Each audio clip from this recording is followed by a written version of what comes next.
협의 이혼이 되는데 소송을 하는 거는 필요가 없는 행동이죠. 재산분할 쟁점이 걸려서 협의혼 당장 해주기는 남편 말을 못 믿겠고 소송까지 하자니 시간과 돈도 많이 들 것 같고. 안녕하세요, 푸르른 날 채널의 최동훈 변호사입니다. 이혼 소송이나 이혼 상담을 하다 보면 정말 많이 듣게 되는 그런 질문들이 있는데요, 오늘은 그 중에 몇 가지만 추려서 제일 중요하다고 생각되는 것만 좀 골라서 한번 얘기를 나눠볼까 합니다. 남편이 이혼 합의서를 작성하자고 하고 협의이혼을 하자고 하면 보통 그대로 하는 게 좋은 건가요? 아니면 이혼 소송으로 가는 게 좋은 건가요? 협의이혼을 할 수 있으면 협의이혼을 하는 게 맞아요. 협의이혼이 되는데 소송을 하는 거는 필요가 없는 행동이죠. 다 합의가 됐으면 협의이혼을 하는 게 맞습니다. 그런데 좀 조심해야 될 것들은 있겠죠. 이혼 과정에서는 뭘 협의해야 되느냐, 몇 가지 쟁점들이 다 협의가 돼야 되거든요. 이혼을 할 것인지, 위자료는 어떻게 할 것인지, 재산 분할은 어떻게 할 것인지, 미성년 자녀가 있다면 친권 양육권과 양육비는 어떻게 할 것인지, 면접교섭은 어떻게 할 것인지, 요것들이 다 합의가 되어야만 협의이혼을 할 수가 있어요. 그런데 그 중에 하나라도 이제 합의가 안 됐다, 예를 들어서 재산 분할은 조금 이따 얘기하고 먼저 이혼부터 해 라고 하는 거는 조심하셔야 되는 거예요. 그럴 경우에는 협의이혼을 하시면 조금 문제가 생길 수 있다, 좀 신중하셔야 된다, 이제 이렇게 말씀드릴 수 있겠습니다. 협의이혼을 나중에 이제 안 해주려는 생각, 아니면 이제 좀 적게 해주기 위해서 약간의 속임수를 쓰는 경우일 수 있거든요. 마침 이혼하고 나면 재산 분할이건 뭐건 나머지 부분도 다 원만하게 합의해 줄 것처럼, 원하는 대로 다 해줄 것처럼 얘기하면서 협의이혼 먼저 하자 이렇게 얘기하는 경우가 많거든요. 그런데 도장을 찍고 나면 나중에 이제 좀 상황이 달라지는 경우도 있어요. 갑자기 재산 분할 언제 해줄 거야? 그럼 재산 분할 내가 언제? 이렇게 나오는 경우도 있거든요. 그래서 그런 부분들이 혹시 있지 않은지를 조심하셔야 된다는 거예요. 재산 분할을 해달라고 했더니 지금 집이 안 팔리고 지금 시가가 너무 낮으니까 일단 이혼하고 한 1년 정도 있으면 집이 시세가 좀 올라갈 것 같으니까 그때 팔아서 내가 절반 줄게, 이혼 도장 먼저 찍어, 이렇게 해서 찍었어요. 근데 찍고 났더니 남편이 연락 두절. 그럼 어떻게 할 거예요? 그럼 재산분할 소송 또 해야죠. 연락이 되더라도 집을 1년 안에 팔기로 했잖아. 그럼 안 파는 거예요. 1년 넘도록 안 팔고 있으면 방법 있나요? 소송해야죠. 이제 그 말만 믿고 협의이혼만 들컥하면 협의이혼 따로, 소송 따로 이렇게 또 해야 되는, 일을 2번 해야 되는 경우가 생기거든요. 이제 그런 것들을 좀 조심하셔야 됩니다.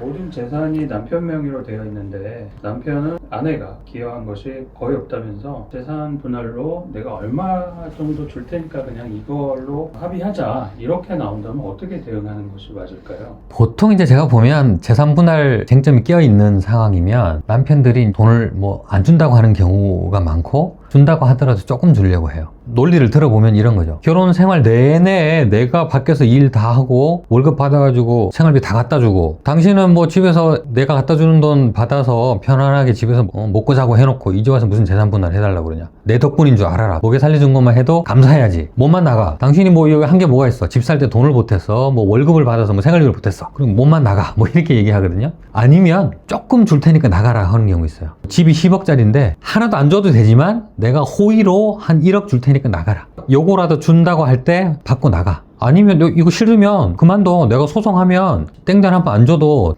쫓아 보낼 수 있어. 내가 변호사 상담 다 받아봤어. 이렇게 얘기하거든요. 그런데 부인들은 진짠가? 내가 진짜 여기 도장 안 찍어주면 내가 한 푼도 못 받고 쫓겨나나? 1억이라도 준다고 할 때 감사하다고 지금 받아야 되나? 이렇게 생각하시거든요. 근데 그게 맞는 경우도 있지만 아닌 경우도 있어요. 집이 이제 10억짜리고 혼인기간이 한 20년 됐으면 한 절반 정도는 사실 받아야 되거든요. 10억에서 절반이면 5억을 받아야 되는 상황인데 1억 줄 테니까 나가라고 하는 경우도 있는 거죠. 그런 것들은 자기가 받아야 될 권리를 제대로 찾지 못하고 이혼하는 거가 되는 셈이거든요. 남편들이 이제 꼭 남편인 건 아니에요. 상대방이 이제 배우자의 무지를 이용해서 약간의 협박을 하는 거예요. 재산 분할을 최소화시키고 이혼하기 위해서 그런 식의 약간의 협박성 멘트를 하는 거거든요. 그런 부분들은 좀 주변에 좀 상담이나 조사를 해보시면 금방 알 수가 있어요. 그래서 너무 쉽게 이제 혹해서 넘어가지 않도록 조심하실 필요가 있어요. 또 한 가지 이제 조심하셔야 되는 거는 재산을 숨겨놓은 경우예요. 남편은 이제 자기 명의로 재산을 다 관리하면서 와이프한테 재산을 공개하지 않아요. 그래서 부인 입장에서는 남편이 돈을 얼마나 가지고 있는지, 부동산이 뭐 몇 개가 있는지 모르는 거예요. 그냥 하는 얘기로만 들어서 대충 그거 정도 있나 보다 이제 알고 있는데, 이혼할 때 되면 남편은 자기가 갖고 있는 재산 싹 이렇게 숨겨놓고, 나 지금 통장에 1억이 있는데 부모님한테 빌린 돈 5천만 원 빼고 나면 5천만 원밖에 안 남으니까 내가 5천 중에서 3천 줄 테니까 받고 나가, 이렇게 얘기하거든요. 그 도장 찍으면 어떻게 될까요? 나중에 이 숨겨놓은 수억 원의 재산이 있는데 그걸 못 찾아보고 그냥 모르고 넘어가 버리는 거예요. 이제 그런 경우가 많이 있어요. 그래서 상담 오신 이제 여성분들이 우리 남편이 이렇게 얘기하는데 이거 맞나요? 절대 아니죠. 소송하세요. 그러면 찾아보고 실제로 남편 말대로 재산 하나도 없으면 그냥 합의 도장 찍어주세요. 그런데 실제로 소송 들어가서 찾아보면 뭐 엄청 나오거든요. 예, 숨겨놨던 거죠. 그러면 이제 부인도 그때야 이제 남편이 나한테 거짓말했구나 알게 되죠. 재산을 좀 확실하게 내가 알고 있다. 그런 확신이 없으면 쉽게 이제 그런 합의서에 도장 찍는 건 아닌 거예요. 이혼 합의서에 공증까지 받았다면 법적인 보호를 받는다 이렇게 생각하시는 분들이 있는 것 같습니다. 네. 어떻게? 공증 얘기만 제가 수천 번을 한 것 같아요. 공증에 대해서 이제 너무 큰 착각들을 하고 계시거든요. 아까 이제 드린 뭐 그런 예를 또 이어서 말씀드리면, 부인이 뭐 재산을 분할 해준다는 당신 말을 내가 뭐 어떻게 믿어? 당신 말을 어떻게 믿고 내가 이혼 합의서에 도장을 찍어줘? 이렇게 얘기하면 남편이 아니 내 말을 못 믿어? 그러면 공증 받아! 공증 받으면 되잖아! 이렇게 얘기하거든요. 공증 받으면 되는 걸까요? 그럼 대부분은 그래? 공증 해주면 되는 거지. 그럼 공증 받아. 그럼 공증 받고 끝나요. 그럼 이제 공증 받았는데 거기에 이렇게 써있다고 쳐요. 뭐 협의혼하고 이혼하고 나서 1년 안에 집 팔아서 집 판 돈 절반을 주겠다 라고 공증 도장을 받았어요. 근데 이혼하고 나서 1년 지나도 돈을 안 주면 어떻게 해야 될까요? 아무것도 할 수 있는 게 없어요. 공증을 받으나 안 받으나 똑같은 거예요. 그냥 합의한 서류인 것 뿐인 거죠. 다만 이제 그런 합의를 했다는 공증인의 도장이 찍혀 있어서 합의가 있었다는 그런 증거는 되는 거죠. 그러면 그 합의 내용대로 지키지 않을 때는 어떻게 해야 되느냐? 소송을 해야죠. 소송해야 되는 건 똑같아요. 공증을 받아도 안 주면 소송해야죠. 주기로 약속했는데 안 준다.